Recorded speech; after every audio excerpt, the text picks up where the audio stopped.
Hi, I'm Tessa Gordon, and I'm presently the president of the American Society for Peripheral Nerve. Very soon to hand over, of course, to Dave Brown, who will be an excellent president in the following 2018 year. As this present president, it really is my privilege to be one of very many wonderful presidents in a very exciting, growing, and important society. It is composed primarily of plastic surgeons, neurosurgeons, orthopedic surgeons, and I was going to say few neuroscientists, but a growing number of them. And it was my privilege as the president to be the first neuroscientist to be in this position. I really hope that in the years to come, more and more neuroscientists will join in to this society, because it is one that concentrates on peripheral nerve and peripheral nerve injury, which is a very important topic which is becoming neglected by the Society for Neuroscience, as an example, where neuroscientists have in the past and continue to attend yearly annual meetings. So as the current president, for a few more minutes, I'd like to say how much of a privilege it's been for me to be the president of this society, to contribute a small token to the society, and to continue on to a growing and very, very futuristic society in many ways, because it's blazing a trail in both improving peripheral nerve surgery and also in research into topics of which we know little at the moment, and we should progressively know a lot more. And of particular importance is that as surgeons, you can actually translate many of the findings in the laboratory to patients, to help them and to improve function after peripheral nerve injuries, pathologies, and so on. Thank you.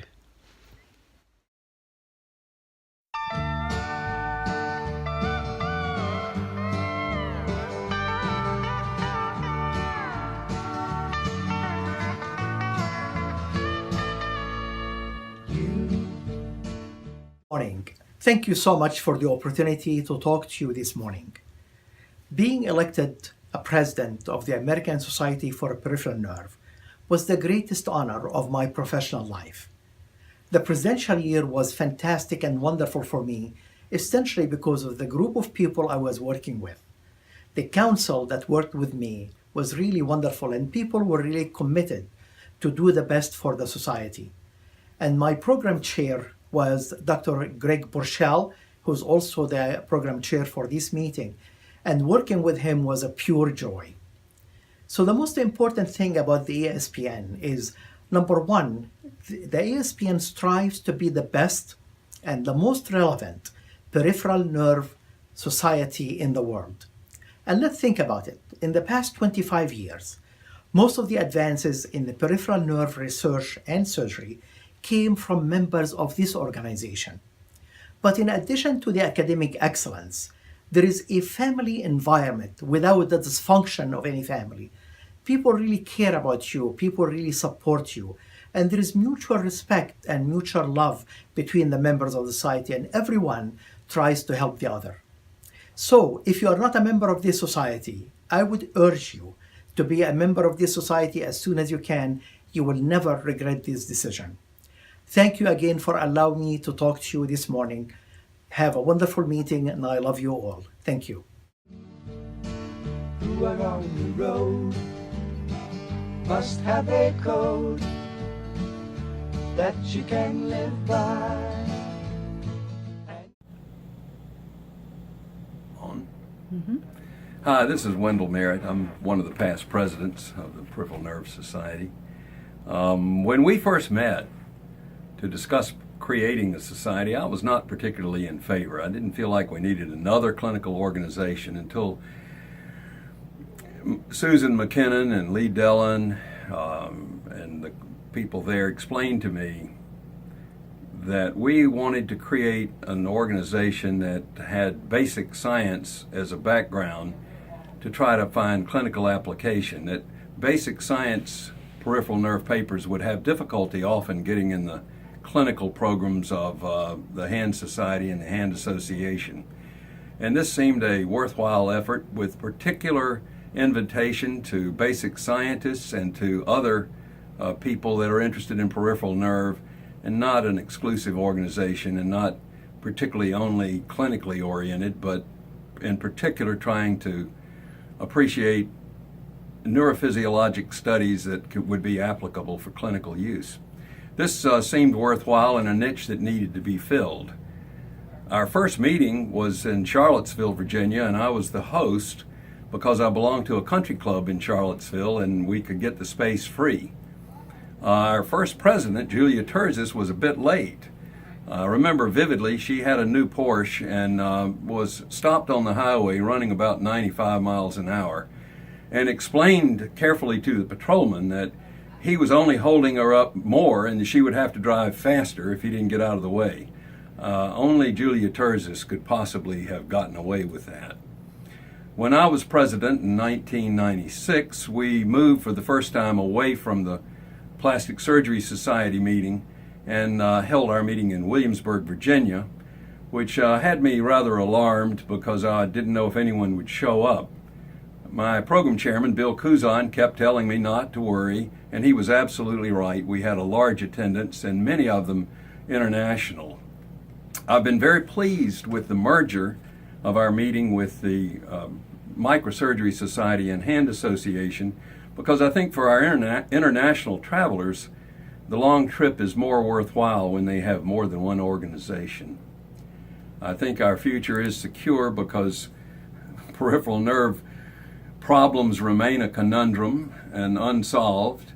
The future seems bright with measurements of functional MRI and the better understanding of the interface with neuropeptides and the neurovascular features, and the transplant medications. All of these, I think, mitigate for a bright future for our organization, and I am very proud that we have lasted.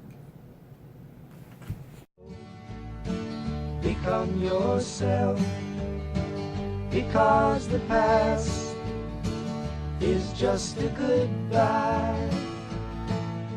So one of my earliest memories of the American Society of Peripheral Nerve is the planning committee. Well, that's a bit of a misnomer because I was the planning committee. In the early 90s, with only about 30 members, you had to multitask and do a lot of things yourself. My most vivid memory was trying to attract exhibitors. We would have the meetings in not real exciting locations, and we only had about 30 attendants. So when I would speak to the exhibitors and ask them to come to our meeting, they would ask how many attendees, and I would say 30, and that would end the phone call. Shortly after that, we began discussions about teaming up with some other society, and the ASRM and the AAHS were also thinking about a combination meeting. And as I joined the executive committee of the ASPN, the talks got very serious, and we had to take a vote, and I think it was one of the most influential decisions that the leadership of ASPN ever did, was to vote to become part of the TRI meeting that we now all share and enjoy. We were worried at that time that ASPN would sort of get shuffled to the shadows, but that really hasn't proven true. Our meeting has actually grown in size and attendance, and helped us become financially solvent. So it was a great decision by our leadership, and it's grown into a wonderful meeting. and I wish the current leadership continued success. Hi, this is Greg Evans, ASPN President, a few years back, and I just want to wish everybody a very happy new year and continued success to the society as it continues to grow in members. Thank you.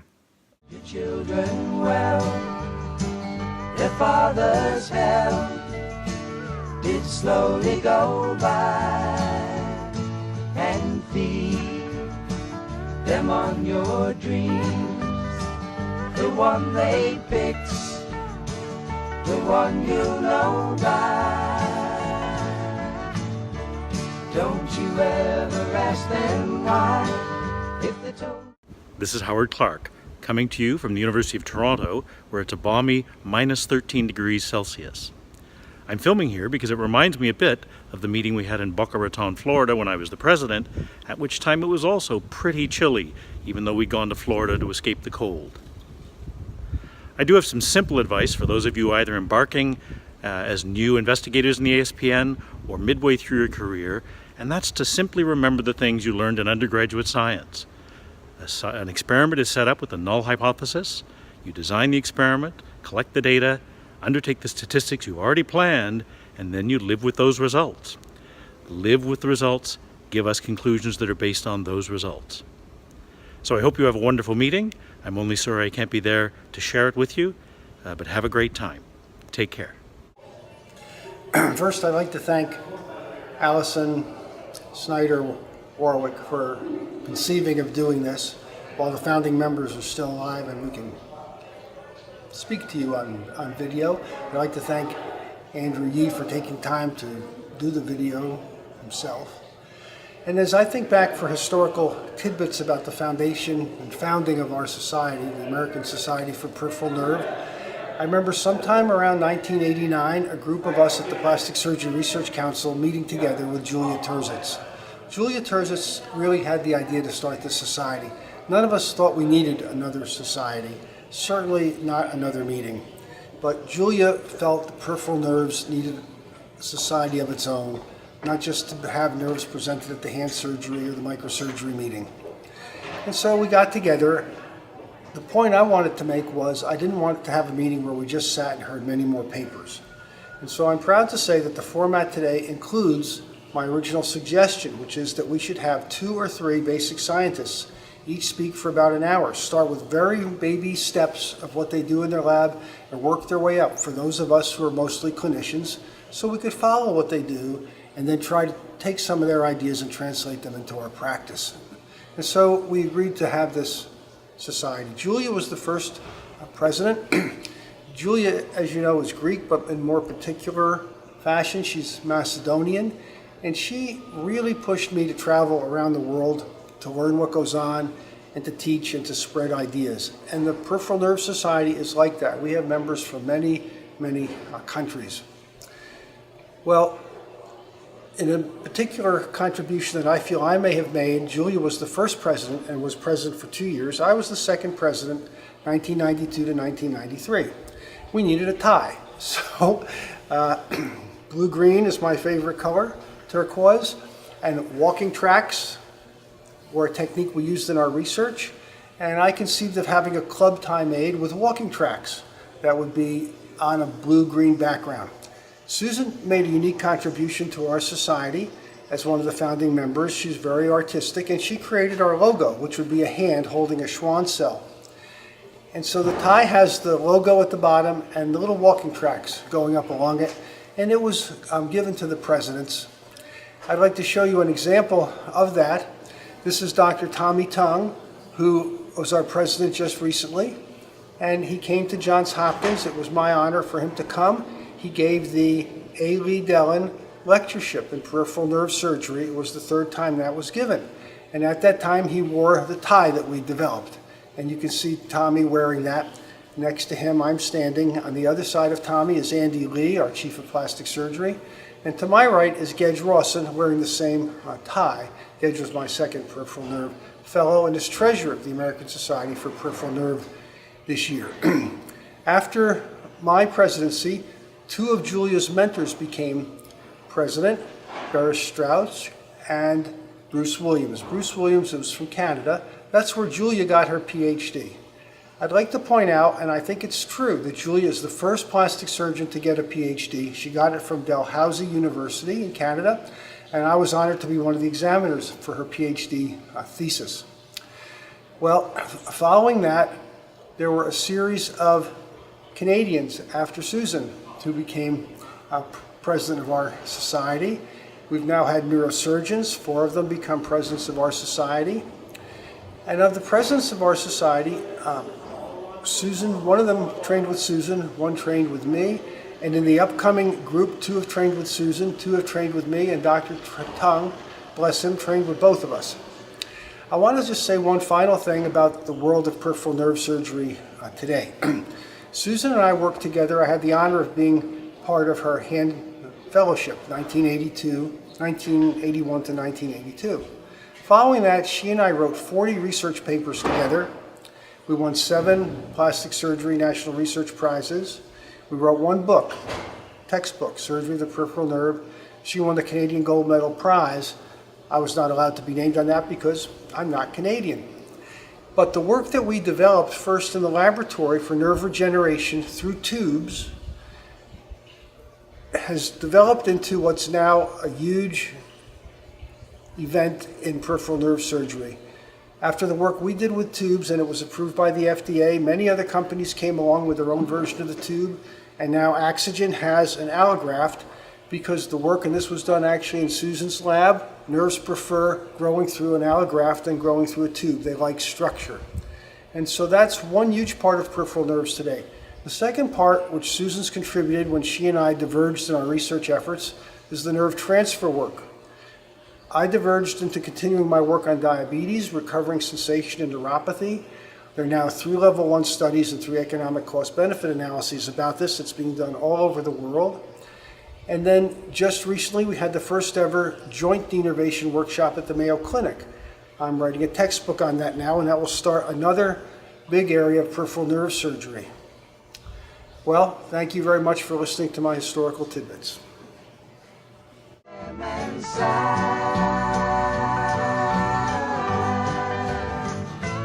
know they love you.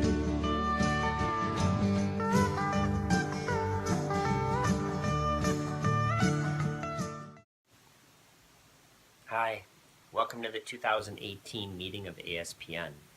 It's really my pleasure to share with you my favorite memory of the meeting. The very first meeting I attended was in Vancouver, British Columbia in 1998. I gave a talk on motor unit remodeling following peripheral nerve injury and repair. I gave the talk, and I think the talk went pretty smoothly. But as soon as the talk was done, Julia Terzis got up and asked me 3 very difficult questions. I did my best to answer the questions, but I don't think I actually answered any of them. At that moment, though, I realized this group is a group of real scientists. This group is a group of real clinicians. This group is a group that advances the field through innovation and discovery. This is the premier group of peripheral nerve surgeons and scientists in the world. It was such a pleasure to become part of the group in 1998, and has been an increasing pleasure for me to continue to be involved with the group ever since. I haven't missed a meeting since 1998 and have no intention to do so in the future. Thanks for allowing me to become part of ASPN. Enjoy the meeting. Hello, I'm so happy to be here today in Arizona. It gives me a chance to wear my vintage ASPN hat. As you can see, we got this hat in 1996. Susan McKinnon was the president, and we had the ASPN meeting in St. Louis. We actually went to a baseball game, and it was a wonderful meeting. And it's really, really impressive to see the continuation and the growth of the ASPN. It's been an organization for young people who are very interested in research, and it continues to remain the same. So I'm really proud to wear this hat, and it just shows you don't throw anything away. Thank you. And you, of tender years, can't know the fears that your elders grew by. And so please please help them with your... Hello ASPN friends, it is my pleasure to share a few moments with you via this video. This is Ivan Ducek, 2011-12 ASPN President. I want to thank Alison Snyder and Greg Borchell for this kind invitation. I've been attending NERV meetings since 1998 and have enjoyed very much growing into the society and learning many things from all of you. It is amazing to see how 15 plus years ago you had maybe 1 or 2 person in the audience when lectures were given usually at the very end of the day, while now we have full rooms, people interested in nerve injuries and nerve repair and how to solve difficult nerve problems. I think it is the joint task of all of us that managed to bring the Nerve Society to this level. I certainly want to thank all of the founding members of the Nerve Society to have a vision many years ago when they established the society. As you can see, making this video is much easier said than done because I had to cut all of those O's and wiggles with my shoulders and whatever else not. So Alison, although you said this is going to take 2 minutes, this is my 7th recording, so thank you very much. In any event, looking into sharing some opinion with you, I would like our society to take a little bit more proactive approach in addressing some of the criticism of the nerve surgery by different academies and societies. We do remember very well in the past how, for example, patients with diabetic neuropathy were considered as surgeries being done on these patients unnecessarily. Similar experimental attitude by insurance carriers and by some societies I expressed as well towards the headache surgeries. Some states struggle with, do we need to have a mandatory nerve test done before the surgery or not, in a way that nearly workman's comp dictates what tests we need to order before surgery or not. So I would like to suggest for all of the upcoming generations and all of us practicing to create a task force within the society that would have a role to objectively review the data and issue annual 1 or 2 or 3 treatment guidelines recommendations in terms of where the role of the nerve surgery stands for headache patients, for diabetic neuropathy patients, for patients with chronic nerve injuries. As you know, many insurance carriers sometimes suggest that patients should first get, after exhausting medical treatment, also interventional pain management treatments like radiofrequency ablation or neuromodulation prior to agreeing to approve the nerve surgery. Unfortunately, completely missing the fact that nerve surgery, fortunately or unfortunately, is the only tool out there that is capable of addressing the cause of the problem, rather than just symptomatically masking symptoms with drugs or some other expensive devices. In the past, our society took a fairly passive attitude towards this, and we allowed other academies and societies to take a fairly heavy swing on nerve surgery role. Unfortunately, this is now being quite generously abused with insurance carriers, stating, you see, there are different societies that are actually opposing nerve surgery for these conditions. I think there is plenty of evidence-based data out there that treatment guidelines task force could gather together and issue to properly vetted society channels appropriate public statement what Nerve Society position on certain procedures is for certain medical conditions. As the past president, I've been willing to supervise such a task force for some time. As you know, I cannot do groundwork there, but if we collect a couple of bright people to be on that panel, I think we can help thousands of people that are otherwise mistreated by some dogmatic opinions and some mainly symptomatic directed treatments that unfortunately have no chance of changing the cause of the problem. I would say that this would be pretty much my main message today. Again, looking forward to a great program that Allison and Greg set in Phoenix. And again, looking forward to spend some good time with everybody in next couple of days. Have a good day. They seek the truth before they can die. Teach your parents well.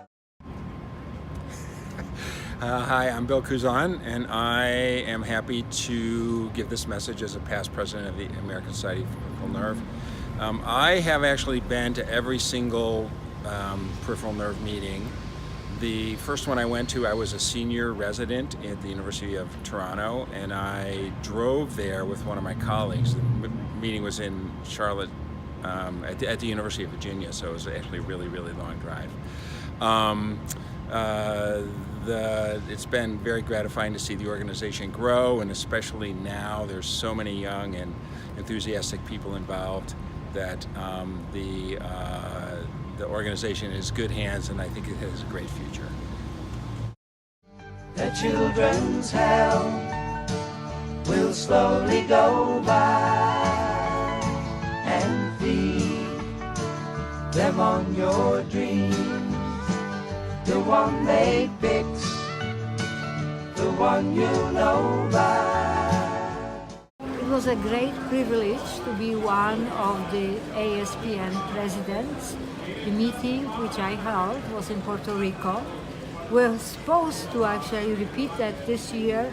Unfortunately, for reasons well known, we were not able to go again to Puerto Rico.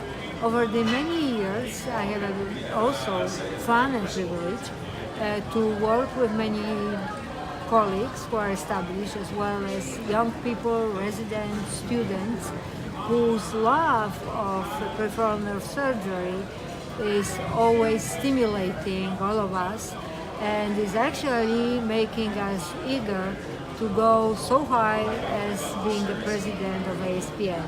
I wish everybody all the best, and I'm looking forward for the development of the society with new generation. Don't you ever ask them why. If they told you, you would cry. So just look at them and sigh.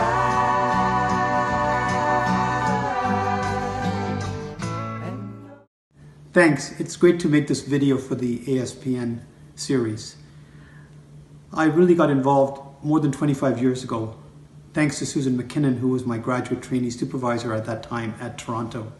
In fact, the meeting was held in Toronto, and it was a very small venue and a one-day meeting from what I recall.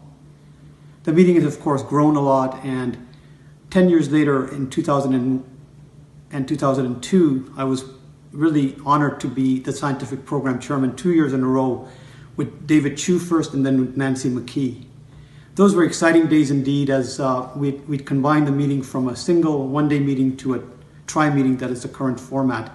And it was great to be involved with the inception of that format and help navigate that so that we could develop a very successful program, which still stands to this day in terms of its overall format. A few years later, I was really honored to be the president of the ASPN in the meeting that we held in Puerto Rico. I still recall being there with my family with a large palatial room overlooking the warm Caribbean Sea. Those were great days indeed.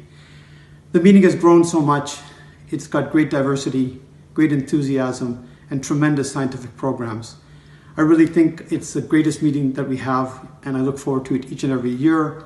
I know this year's meeting will be a tremendous one, with Tessa being our president, and Allison and Greg doing a great job as scientific program chairman. I look forward to it, as well I look forward to all future meetings. Thank you.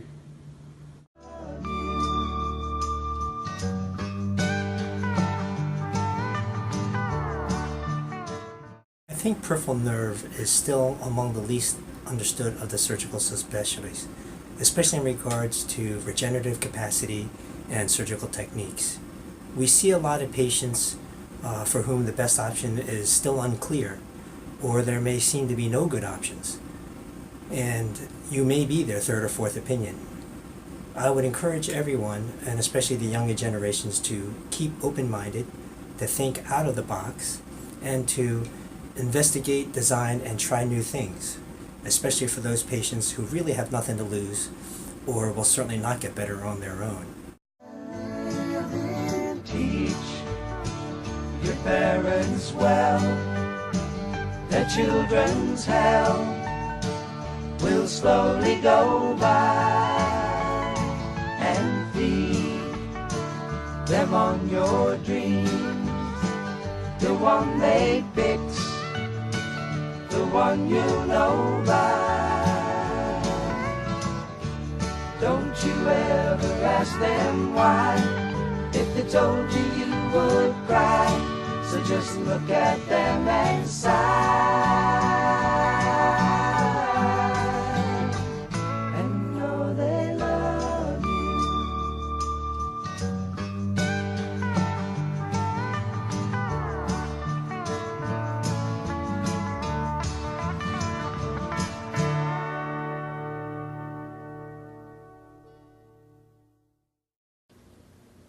Hi, this is Nancy McKee bringing you greetings from Toronto and other places.